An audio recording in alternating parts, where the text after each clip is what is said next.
Olá, sejam todos bem-vindas, bem-vindos a mais um Debatendo a Qualidade da Carne. Aqui nós conversamos então sobre como dominar o controle de qualidade de carnes. Eu sou a Jennifer, sou engenheira de alimentos e especialista em qualidade da carne. E o nosso assunto de hoje vai ser então sobre perguntas e respostas. Então, pessoal, hoje, né, nós vamos conversar um pouquinho sobre algumas dúvidas que vocês têm sobre a qualidade da carne, sobre como dominar o controle de qualidade de carnes. Então, eu abri hoje cedo uma caixinha lá nos stories, né?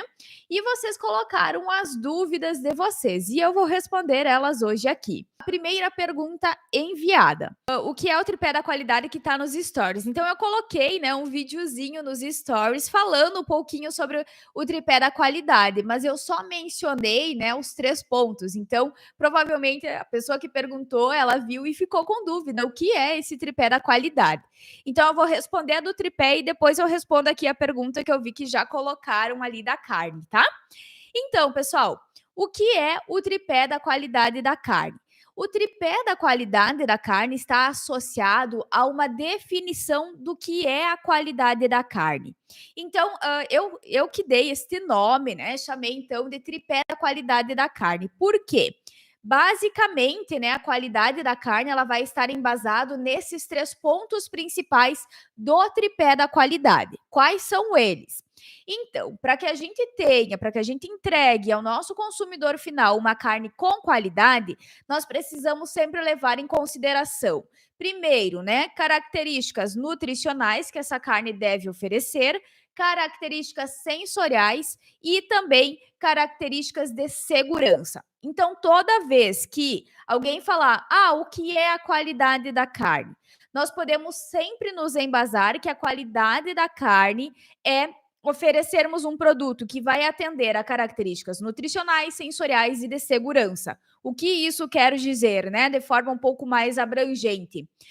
Quando nós nos referimos a essas características, isso significa que esta carne ela deve atender a questões de que a carne deve oferecer características sensoriais, características ideais de cor, de odor, de sabor, de textura, né? Então, o que o consumidor busca? Ele espera que a cor daquela carne esteja em condições em condições adequadas, né, do que ele espera, do que é na visão dele uma cor adequada. Ele quer que essa carne ao ser consumida tenha sabor, tenha suculência, né? Então ele espera que a carne atenda a essas características sensoriais. Do ponto de vista nutricional, a carne ela precisa então atender a questões de fornecer nutrientes, minerais, vitaminas, né, que são essenciais para o organismo humano. Nós precisamos também, né, atender a essas questões nutricionais. Então, quando os consumidores, né, nós como consumidores, quando a gente precisa consumir, né, quando a gente consome a carne ou qualquer outro alimento que seja, nós queremos, né, que esta carne atenda a essas exigências. Então a carne hoje, ela é uma fonte rica de proteínas, de minerais, né? Por exemplo, a gente tem a carne possui magnésio, possui ferro, né? Possui vitaminas de diversos grupos, né? Vitaminas lipossolúveis, vitaminas do grupo B, né? Então, diferentes espécies de carnes vão ter diferentes quantidades, né, de vitaminas e de minerais presentes. Então, nós precisamos, né, fazer com que esta carne atenda a essas exigências e tenha essas características, então, nutricionais também. Carne atenda a questões de segurança. Quando eu me refiro, né, à segurança, eu preciso atender, né, e ter a garantia de que esta carne vai atender a questões de oferecer segurança ao consumidor. Segurança, né, relacionado aqui. Esta carne precisa estar isenta de qualquer tipo de contaminante, seja ele físico, químico ou de ordem microbiológica. Então, pessoal, sempre quando nós nos referimos, né, a este tripé da qualidade, a gente precisa sempre atender a essas características nutricionais, sensoriais e microbiológicas. Então, é isso que o consumidor busca, é isso que ele espera ao consumir a carne, né? Então, a gente sempre precisa garantir, né, e oferecer isso ao nosso consumidor final. Certo? Então, quando eu me refiro ao tripé da qualidade, é justamente associado ao que é a qualidade da carne. Então, nós temos, né, artigos científicos, eles trazem, né, uma definição do que é a qualidade da carne. Então, de forma breve, de forma fácil, para que a gente consiga entender, a qualidade da carne ela vai estar embasado nessas três principais características. E dentro de cada uma dessas características, a gente tem todas essas ações de ter, além do que foi comentado, também uma quantidade de gordura que vai ser ideal, né, para que essa carne tenha o sabor e a maciez desejada, né? Então, isso está associado, englobado no que é esta qualidade da carne. Vamos então para a nossa próxima pergunta. Aqui tinha uma pergunta, vamos ver aqui, do Ronivon Almeida. Quanto tempo a carne pode ficar no expositor de carnes? Então, Ronivon, essa questão, né, de quanto tempo que a carne pode ficar exposta nos balcões refrigerados vai depender, né, de como que essa carne está armazenada. Se nós levar em consideração que nós temos então uma carne, os cortes cárneos, né, que não estão embalados a vácuo, né, que não tem uso de nenhuma embalagem, essa carne, então, ela vai ter uma durabilidade em torno de 3 a 4 dias. Isso vai depender também, né, da questão da durabilidade, da validade que o fornecedor vai garantir, né, para esses estabelecimentos. Então, por exemplo, qual é a validade que o frigorífico está inserindo nessa carcaça, né? Então, o frigorífico vai colocar uma data de validade nessa carne. Então, né, todas as casas de carnes e os açougues precisam trabalhar com essa durabilidade. Então, geralmente, ela vai girar de 3 a 4 dias. Agora, se eu tenho uma carne que está embalada a vácuo, essa durabilidade ela pode aumentar, né? Se eu tenho uma carne que está congelada, eu também tenho a durabilidade aumentada. Mas levando em consideração que acredito que você esteja se referindo a uma carne refrigerada, né? Então, ela vai ter essa durabilidade de um tempo menor, né, em função de que a carne é um produto altamente perecível, né, então ela sofre variações, pode, né, sofrer alterações num tempo mais curto. Então a gente precisa ter esse cuidado redobrado, né, com relação ao tempo de durabilidade dessa carne. Então, em torno de 3 a 4 dias. Próxima perguntinha. Como evitar os patógenos do processo? Então, né, durante o processo de abate, durante o processo de qualidade da carne, de busca, né, de qualidade de carnes, nós vamos ter várias ações, né, que vão ser importantes para que a gente consiga evitar micro-organismos. Então, o que acontece? Introduzir, sintetizar esse assunto, né? Quando a gente fala de micro-organismos, a gente tem lá os grupos deteriorantes e os grupos, então, dos patogênicos. No caso, os patogênicos vão ser aqueles micro-organismos, né, que vão ser responsáveis por causar doenças, né? Então, é justamente esses patogênicos que são os que causam maiores preocupações dentro das indústrias. Por quê? Justamente, né, porque ao ser consumida uma carne que tem, então, um contaminante, bactérias do grupo dos patogênicos, eu preciso garantir, né, que essa carne ofereça a segurança, que está associado ao que nós comentamos a recém, ao tripé da qualidade. Então, eu preciso garantir isso, que essa carne tenha a segurança desejada, né? Então, os patogênicos vão ser aqueles micro-organismos que vão estar associados a transmitir doenças, né? Que são as famosas DTAs. Então, nesse caso, pode acontecer de que a pessoa ela tenha vários sintomas desagradáveis, né? Desde diarreias, vômitos, dores de cabeça. Alguns micro-organismos podem ter questões mais sérias, né? Que são o que nós chamamos lá das intoxicações alimentares. Quais são esses grupos, né, mais comuns, então, dos patogênicos? Nós vamos ter basicamente, né, os mais conhecidos e que mais implicam, né, em problemas perante a indústria. Nós vamos ter lá a salmonela, o Clostridium, né? Tanto o Clostridium botulinum quanto o Clostridium perfringens. Nós vamos ter lá também o grupo das enterobactérias, a listéria, né? Então, cada um desses micro-organismos, eles vão ter uma forma de desenvolvimento diferente, né? Eles vão também ter sintomas diferentes quando eles acontecerem, né? Quando eles estiverem presentes e a pessoa, o consumidor, né, ingerir essa carne contaminada, então ele vai variar de cada sintoma.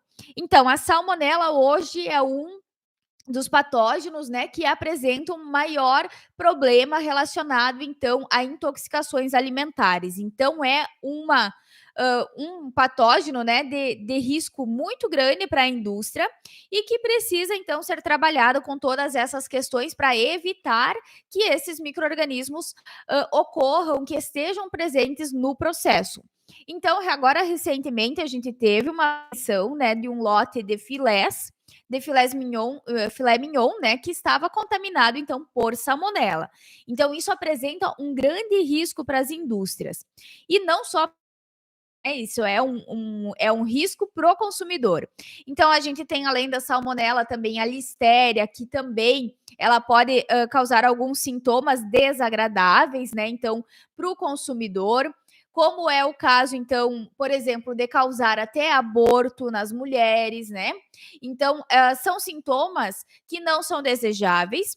E para isso, né, o que acontece? O que a empresa precisa fazer, então, para evitar que a gente tenha a presença desses patógenos no processo?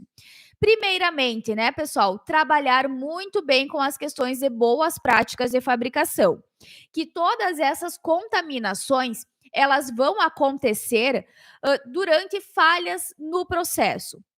Essas contaminações, esses micro-organismos, eles podem estar na pele do animal, eles podem estar, né, no próprio manipulador, seja na sua mão, na sua roupa, podem estar também, né, no trato intestinal dos animais.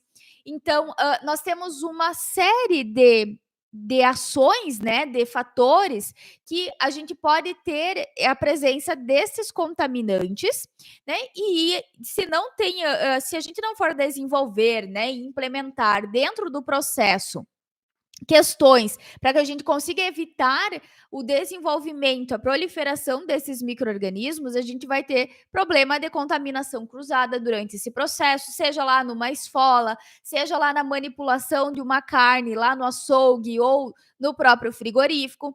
Então, eu preciso garantir, né, que as boas práticas de fabricação vão realmente estar devidamente implantadas, né, e de que eu consiga ter, além da implementação das boas práticas de fabricação, que vão estar associadas, né, pessoal, a todas as questões dos colaboradores, a questões de limpezas, de higienizações, cuidados, né, desde controle de pragas, controle de temperatura. Então, eu preciso garantir que tudo isso vai estar funcionando da maneira que deve funcionar. Então, boas práticas de fabricação, né, vão ser indispensáveis para que eu consiga evitar a presença destes micro-organismos, então, patogênicos dentro das indústrias e também, né, dos açougues e das casas de carnes.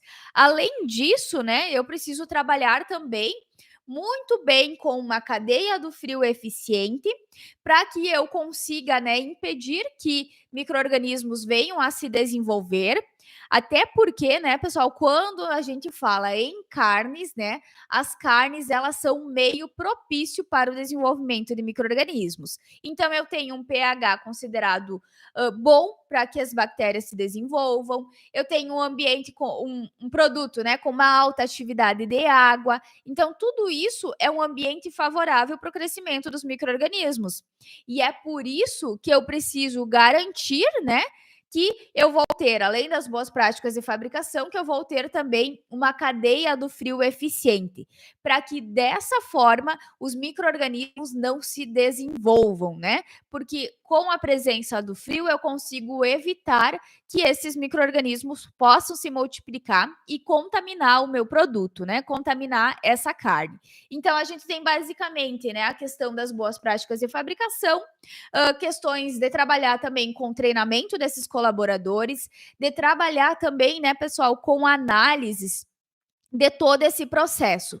Por exemplo, outro fator que pode levar, né, a ocorrer essas contaminações por patógenos vai ser o próprio ar, né? Então, esses micro-organismos podem estar presentes no ar. Então, dentro das indústrias desses estabelecimentos, eu preciso garantir também a qualidade do ar, né? Eu preciso garantir também a qualidade da água que está sendo utilizada. Então, nós utilizamos água em todo o processo, né? Seja lá no processo de abate, onde eu vou ter o processo de lavagem da carcaça, onde eu vou ter, né, essa água também sendo utilizada para higienizar todos os equipamentos. Lá nos açougues também, né, eu vou ter o uso da água de forma constante para higienizar para fazer o processo de limpeza, né, de todos os utensílios. Então eu preciso garantir também que a água que é utilizada ela tenha qualidade, né? Então, se não, né, se eu não tenho qualidade da água, do ar e de todas as outras características que a gente vem conversando até aqui, a gente tem uma chance muito grande, então, de ocorrer uma contaminação cruzada. E dessa forma, a gente tem presença, então, dos micro-organismos que são indesejáveis.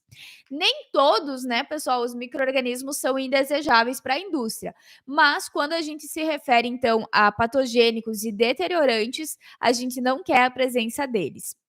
Então, pessoal, aqui é importante falar, né, que eu comentei sobre a questão do frio, da importância da cadeia do frio, mas é importante a gente ter em mente de que a cadeia do frio ou qualquer outro processamento que a gente desenvolva, o próprio congelamento, a refrigeração, eles não vão melhorar a qualidade de algo, né? Então, eles não melhoram, eles são processos que são utilizados com o intuito de auxiliar na garantia da qualidade dessa carne, né? Então, de fornecer um produto seguro em função disso. Agora, se ocorreu uma falha lá no processamento, uma falha de boas práticas, que ocorreu uma contaminação, esses micro-organismos não vão ser eliminados, né, com um sistema de refrigeração, por exemplo. Próxima pergunta é relacionada ao ramo de consultoria.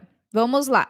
O ramo da consultoria é difícil seguir para quem não tem experiência em indústria? O ramo da consultoria ele fica mais fácil quando a gente tem experiência? Sem dúvidas, né? Então, toda vez que a gente tem experiência em algo, aquele trabalho, aquele processo, ele fica mais fácil, ele fica mais leve, mais tranquilo de ser executado.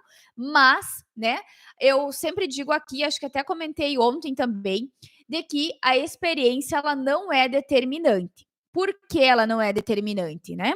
Ela não vai ser determinante porque ninguém começa com experiência, né? Então, todo mundo precisou, em algum momento, dar o primeiro passo, né? Então, comigo foi assim, acredito que com vocês, alguém que esteja aqui na live também foi assim, né? O nosso começo é sem experiência. Então, o que a gente precisa levar em consideração aqui é que independente das dificuldades que a gente possa ter, né, relacionado à questão de trabalhar com consultorias, né, ou seja lá no que for que a gente deseja trabalhar, nós precisamos, primeiro, né, dar o primeiro passo. Então, isso é essencial, porque se eu ficar, né, só parada ali pensando, eu não vou trabalhar com consultoria porque é muito difícil, eu não vou trabalhar com consultoria porque eu não tenho experiência. Ou ainda, eu não vou trabalhar com consultoria porque a minha cidade é muito pequena. Na minha cidade eu não vou conseguir trabalho com consultoria. A fiscalização não cobra, né? Aqui no meu município a fiscalização não é atuante. Então, se a gente ficar levando em consideração estas ações, essas crenças limitantes que a gente coloca no nosso próprio pensamento, a gente vai ter dificuldade sim de atuar. Né? Ou ainda achar, né, que precisa muito dinheiro para atuar com consultoria, né? Então, tudo isso faz com que a gente vá adiando, muitas vezes, os nossos sonhos, né? Então, aqui, com relação a esse assunto, o importante é dar o primeiro passo. O primeiro passo é identificar o que você precisa fazer primeiramente, né, para atuar com consultoria. Então, se tá com medo, né, de fazer isso, é ir com medo mesmo, né? Porque com o tempo a gente vai adquirindo essa experiência, né? Conforme a gente vai atuando nessa área, a gente vai adquirindo essa experiência e as coisas vão ficando cada vez mais fácil. Então, depois você vai ter desejado, né, ter começado antes a atuar na consultoria. A próxima pergunta é: gostaria de saber mais sobre as carnes embaladas a vácuo. Ok, vamos lá então.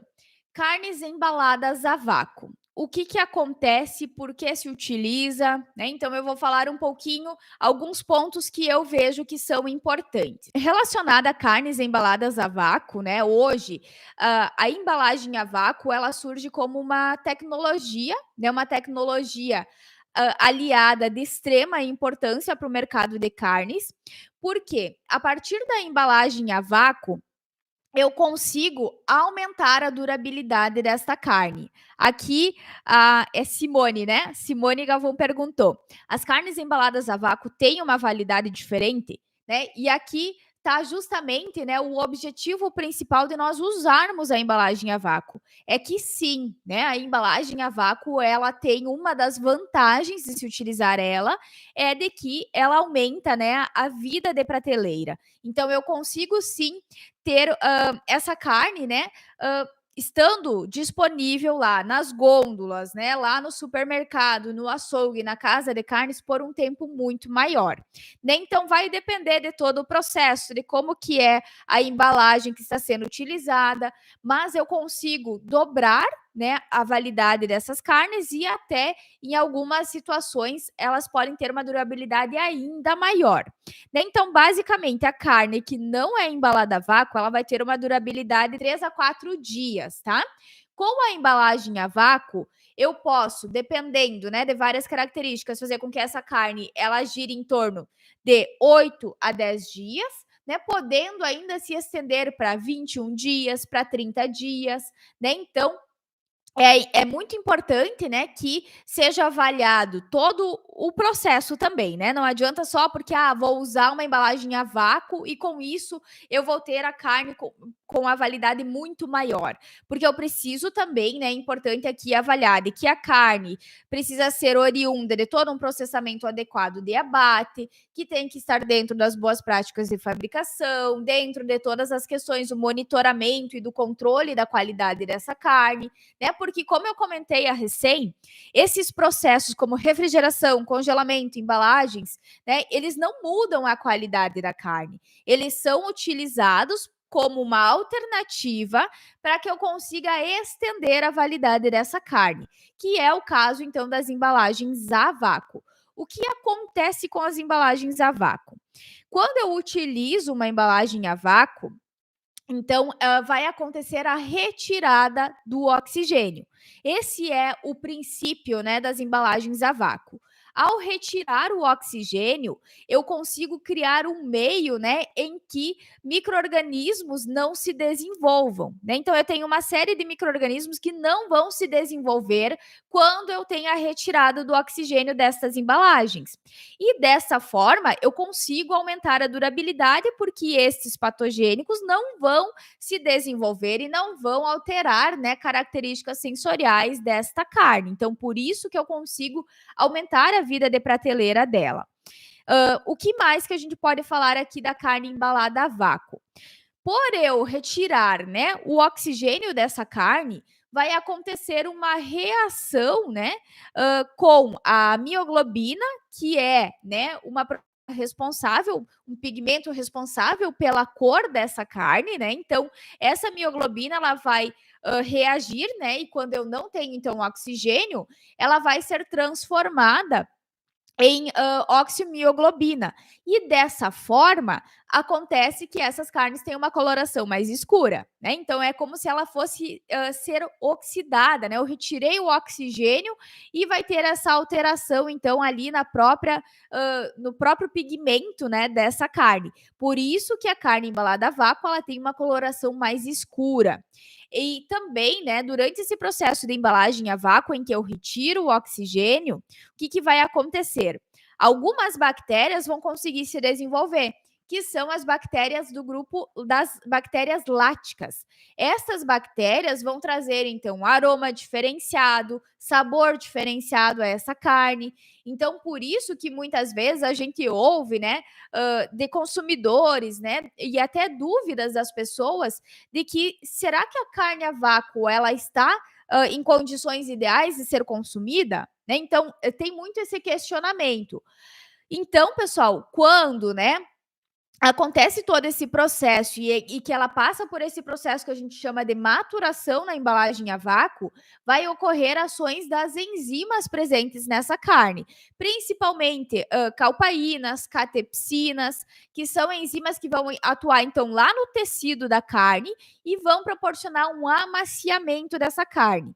Por isso que ela é um produto que é mais caro no mercado, né? Quando eu tenho esses produtos embalados a vácuo, eu tenho um preço agregado, um preço mais elevado. Por isso que a carne também vai ter, então, a coloração mais escura e vai ter um odor e um sabor diferente. Mas é importante aqui que a gente saiba avaliar, né? Que tanto essa questão da cor quanto do aroma muito forte, né? Eles tendem a desaparecer, né? Depois que a carne está exposta por alguns segundos, alguns minutos, né? Então, quando eu abrir estas embalagens e entrar em contato, essa carne vai entrar em contato de novo com o oxigênio, certo? Né? Porque eu vou expor a carne, né, para me manusear ela para fazer o preparo dela. Ao expor essa carne com oxigênio, vai acontecer uma reação inversa, né, do que aconteceu anteriormente, e a carne volta a ter a coloração normal. Então ela vai ter aquela cor de novo, se for bovina, vermelho brilhante, né? E ela volta também, ela perde essa questão, então, do odor muito forte. Agora, se não acontecer, né? Se passar um tempo e continuar um odor muito forte e a cor ela ficar naquele aspecto marrom, né, de coloração marrom, essa carne, então, ela não está em condições ideais de consumo, provavelmente, tá? Então, a gente tem que sempre saber avaliar essas características, mas, no geral, a gente precisa estar atento, né, a esses cuidados, de que sim, né, essa carne ela é normal que ela tenha essa alteração da cor e que ela volta, né, a ter a coloração normal depois que ocorre esse processo de oxigenação. Então é muito importante a gente entender também o que está por trás de uma carne embalada a vácuo. Outras questões que a gente precisa cuidar aqui, né, é associada a questões, então, de como que vai estar a embalagem como um todo. Eu preciso observar se tem muita presença de líquido, né? Se a embalagem está com o vácuo, eu preciso cuidar isso também, porque a carne, a embalagem, ela precisa estar com esse vácuo conservado. Senão, não vai atender, né, ao principal objetivo da embalagem a vácuo, que é de garantir a segurança dessa carne, né, a durabilidade dela por um tempo maior. Vamos ver aqui a próxima perguntinha. Como definir a validade da carne? Bem, a validade da carne, então a gente estava comentando antes um pouquinho sobre isso, né? Que alguém perguntou ali relacionado à carne refrigerada. Uh, como eu determino essa validade? Vamos lá, então. A validade da carne, né? Ela, primeiro, ela vai ser responsabilidade do fabricante, né? Do proprietário. Então, se eu tenho uma carcaça, vai ser o fabricante que vai estabelecer essa validade dessa carne. Se eu tenho lá a carne embaladinha a vácuo, que já vai pronta para ser vendida embalada a vácuo, né? Vai ser também o fabricante o responsável por esta validade, tá? E como que a gente define, então, a validade da carne? Nós temos diferentes formas, né, de fazer essa avaliação da validade. Primeiro, o que é essa validade? A gente precisa entender um pouquinho do que é uma validade para a gente verificar, então, como que a gente faz para avaliar a validade da. Primeiramente, então, validade é quando eu vou estabelecer uma data limite, né, em que o meu produto, no caso aqui a carne ou um produto carne, em que ele vai estar atendendo a todas essas questões, então, de um produto com qualidade e com segurança, que é o que nós conversamos antes aqui no início do que seria uma carne com qualidade. Então, dentro deste prazo estipulado de validade, o fabricante, né, ele garante que esta carne ou este produto carne, ele não vai oferecer nenhum risco ao consumidor. Ele garante também que a carne ou o produto carne vai estar com a qualidade buscada, ou seja, né, ele vai ter o sabor, o aroma, a maciez, né, se é um produto alto padrão, né, dependendo do que a empresa oferece, né? Então, ele está garantindo isso. Ele garante que até aquela data, né? Digamos, até amanhã, dia 2 de abril, a carne que eu estou comercializando, seja a carcaça ou um corte carne, ele atende a todos os padrões de qualidade. E quando a gente se refere à qualidade, a gente também está falando, então, de um produto seguro para ser consumido. Agora, passou da validade em que este fabricante estipulou, o que acontece? O fabricante ele não garante mais, né, que essa carne ela vai estar com as condições ideais para ser consumida, né? Seja por questões nutricionais, sensoriais ou ainda por questões então microbiológicas, né? Eu posso ter em função de passar esse período alterações em todas essas características. Por isso que é muito importante, né, a gente levar sempre em consideração as datas de validade. Passou a data de validade, não tem como consumir, não tem como vender um produto que está vencido, né? Então, isso pode gerar infração para as empresas, né, diversos problemas se ocorrer de chegar uma fiscalização no estabelecimento e ele encontrar lá carne, produtos vencidos, né? Então, a gente tem que cuidar muito bem essa questão da validade. Como que eu determino, então, a validade das carnes e dos produtos carnes?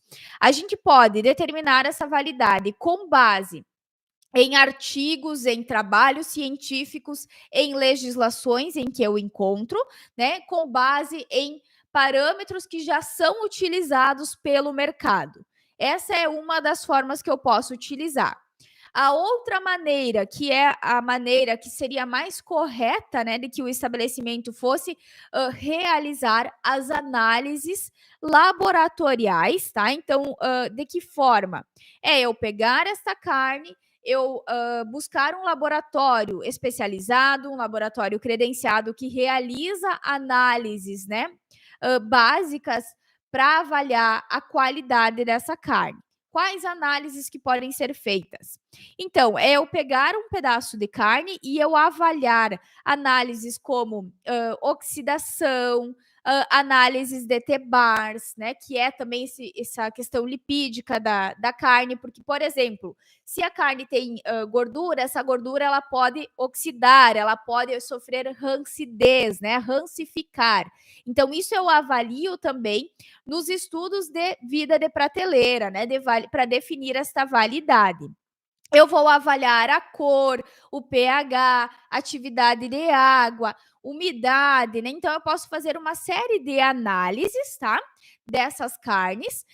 E o que acontece, né? Quando eu faço, então, esses estudos, eu vou avaliando dentro de um período que eu já sei que é o considerado ali de que a carne vai estar em condições ideais, né? Então, digamos lá, vou avaliar por 7 dias fazer esse estudo da carcaça da carne. Faço análises microbiológicas também, né, que são fundamentais, porque conforme a carne ela vai passando da data de validade, ela vai alterando, né, questões microbiológicas, né? Vai tendo desenvolvimento de micro-organismos deteriorantes, né? E pode ter também micro-organismos patogênicos se eu não tive um processo adequado. Então, essas análises, elas vão me dizer até quando que aquela carne vai estar em condições ideais de ser consumida. E dentro desses resultados, eu estabeleço, até 3 dias, 4 dias, a minha carne apresentou em condições ideais de ser consumida. Beleza, então essa é a minha validade. Aí o que acontece, né? Muitas vezes a gente pode ter, a empresa fica com essa questão de não saber se ela pode colocar um prazo um pouco maior ou um prazo um pouco menor. Aí o que acontece? Se ela botar um prazo maior do que ela chegou ali num estudo ou que ela viu em um material de referência, se ela colocar um prazo maior, pode ser, né, que nesse prazo maior já vai acontecer um problema dessa carne não estar em condições ideais. Se ela colocar um prazo mais baixo de validade, pode acontecer dela ter problemas, né, com a questão de logística mesmo, né, de organização de todo o setor produtivo, né? Se é durabilidade de 3 a 4 dias, ela precisa trabalhar, né, muito bem com esse estudo, essa programação, né, de como que ela vai organizar todo esse processo. Então, basicamente, né, a gente define a validade da carne por essas duas formas, sendo que, né, então essa análise em laboratórios é o mais confiável, né, o que mais vai dizer exatamente, né, até quando que essa carne está com a durabilidade ok. Aí o que que acontece? O frigorífico lá já está, ele pode fazer esse estudo uma vez, ou, né, para questões de custos e não ter custos com isso, né, ele já tem estabelecido lá que a carcaça ela vai ter uma durabilidade de até 3, geralmente se trabalha com 3 dias, né, mas pode ter, se estender um pouquinho, né, 4 dias, essa carcaça tendo essa durabilidade. Então, já é de praxe, né, a gente já sabe que ela tem essa questão, esse tempo já estabelecido, né, de durabilidade. Mas, né, essa questão de busca por laboratórios também, né, a gente pode trabalhar quando, né, se está em uma cidade que tem universidades, a gente pode buscar parcerias com as próprias universidades, né, para fazerem parceria com elas essas análises. Ou muitas vezes, nessas próprias universidades, elas já trabalham fornecendo esse trabalho, né? Elas são como empresas terceirizadas que realizam toda essa análise de vida de prateleira, né? A gente chama de vida de prateleira, que é realmente analisar, né, todo dia, fazer as mesmas análises e quando se verifica que está tendo alteração, está tendo contaminação, né, muita presença de micro-organismos, alteração ali da oxidação, a gente define então que até aquele limite X a carne está ok para ser consumida. Quando uma carne congelada passa da validade, ela fica imprópria para o consumo? Então, Simone, aqui essa é uma dúvida que muitas pessoas vêm perguntar também, né. Eu sei que eu tenho um vídeo lá no meu canal do YouTube, que eu falo um pouco sobre a carne, congelada, né, e a maior dúvida sempre das pessoas é: "Ah, eu tenho lá uma carne que passou da validade, mas está congelada, eu posso consumir ou não?". Então, o que que acontece? Se ele atestou que a validade era até 15 de março, essa carne ela precisaria, né, ela precisa ser descartada. Então eu não devo consumir ela, porque ao descongelar, né, essa carne, ela vai sim ter, né, as características já alteradas, né? Então, se eu tenho, digamos que eu tinha a presença de micro-organismos nessa carne, né? E durante o congelamento, o que que acontece, né? Eu sempre digo que durante o congelamento os micro-organismos eles vão estar lá, eles vão dormir, né? Então eles vão dormir, mas eles não são eliminados. Congelamento, né? Eu reforço aqui que eu já falei antes.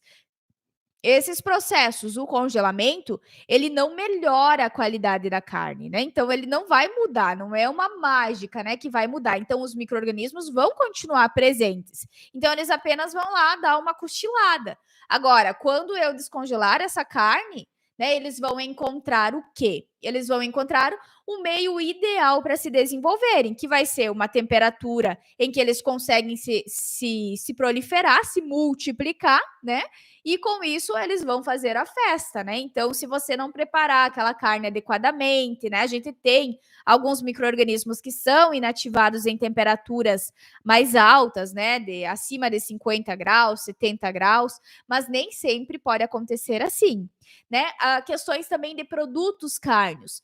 Os produtos carnes também. Eu tenho, né, atestado pelo fabricante aquela durabilidade, então é aquela validade que eu preciso respeitar, né? Independente se o produto estava congelado ou não, tá? Então sempre devemos respeitar essa data porque depois a gente não tem a garantia de que aquele alimento não vai, né, gerar uma doença transmitida por alimentos, tá? Então a gente precisa sempre respeitar. Se não, né, pessoal, não precisaria existir data de validade.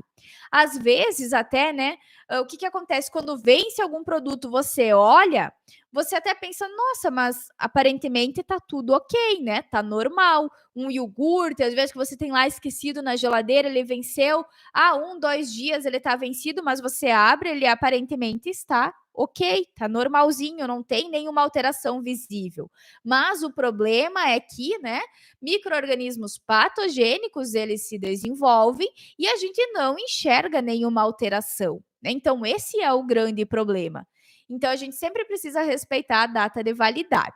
Agora, quando eu tenho micro-organismos deteriorantes, eu já começo a enxergar essa alteração, né? Que é o caso da carne, quando ela começa a apresentar limosidade, quando ela começa a apresentar um odor estranho, né? Própria formação de fungos, né? Às vezes em produtos carnes que acontece, né? Então, os micro-organismos deteriorantes, eu visualizo aquela alteração. Então, é mais fácil de nós, consumidores, né, identificarmos que aquele produto não está em condições ideais. Agora, o grande problema é que muitas vezes as pessoas acabam não entendendo por este lado da importância da validade é que elas não enxergam essa alteração em alguns casos e elas acham que está tudo bem consumir. Tá? Então é bem importante a gente ter esse cuidado. Gustavo colocou aqui, pelos meus conhecimentos, a carne congelada em casa, a duração de consumo é de 3 dias, por motivos de abrir e fechar a geladeira. O que acontece aqui, né? A gente tem diferença entre refrigeração e congelamento. Então, o congelamento, eu consigo ter uma durabilidade muito maior, né? Frente à refrigeração, né? Então, isso é lógico em função de que o processo de congelamento, né, eu consigo aumentar essa durabilidade da carne ou dos produtos carnos em função justamente de que se ter alguma coisa, de algum contaminante, né, eles vão estar imobilizados, eles vão estar inativados. E o congelamento, né, então a gente tem toda essa ação de congelar a água que está presente na carne, de congelar todo o tecido. E com isso eu consigo, né, aumentar essa durabilidade. Então, é uma técnica que nós temos disponíveis, né, de conservação das carnes. E ela é muito prática, né? É excelente. Aí o que acontece? Congelamento em casa ou na indústria, a gente tem uma questão de que congelamento em casa, a gente congela pelo método tradicional, né? Que é o refrigerador lá que você vai congelar e ele trabalha uma temperatura ali menos 18 graus, né? Na indústria, a gente tem um processo um pouco diferente. Né, quando a carne é congelada de forma industrial, a gente tem, né, a questão de um congelamento rápido. Né? Quando é feito esse congelamento rápido, nós conseguimos manter as características sensoriais dessa carne, características nutricionais, né, de uma forma melhor do que quando congelado em casa. Por quê? No congelamento, a gente vai ter vai congelar o quê, né? Vai congelar os cristais de água, né? A água que está presente nessa carne. E o congelamento rápido, então, ele faz com que eu vou ter a formação lá do gelo nessa carne de forma regular. Dessa forma, né? Esses gelos eles não vão danificar essa carne. Com isso, eu consigo ter um produto, né, que vai ter a qualidade dele muito maior quando comparado a um sistema de congelamento lento. Porque o congelamento lento, essa água, ela vai congelando aos poucos. Então, é como se fosse vários montinhos, né? A carne vai congela um pouco aqui, daí vai congela outro aqui, tem formação de outro gelo, várias moléculas de gelo, e elas formam aqueles gelos, né, que ficam pontiagudos, né, lá no interior da carne. E isso vai romper a estrutura celular da carne e eu vou ter perda de nutrientes, de vitaminas, de minerais, né? Então a gente tem essa diferença relacionada aos congelamentos. Vamos ver, o Gustavo colocou aqui. Digo por motivos de tempo que estava no mercado ou açougue. Sim, você diz depois que levou essa carne para casa, né? Então a carne refrigerada, né, ela vai ter em torno ali de 3 a 4 dias de durabilidade, né? Então, isso daí confere, né, os 3 dias, sim. Agora, O que não pode também, né, é bem importante aqui, os açougues, casas de carnes, né, eles não podem vender um produto que eles têm, que é congelado, né? Eles só podem vender esse produto como congelado. Eles não podem descongelar ele e vender dessa forma, porque daí pode caracterizar, né, uma fraude ao consumidor. Então, também precisa estar um pouco atento a essas características. Certo, pessoal? Essa questão do congelamento, né, de refrigeração são bem importantes, porque é através deles que eu consigo preservar, né, e manter essas características da carne. Então tá, pessoal, foi um prazer estar aqui com vocês. Abraço.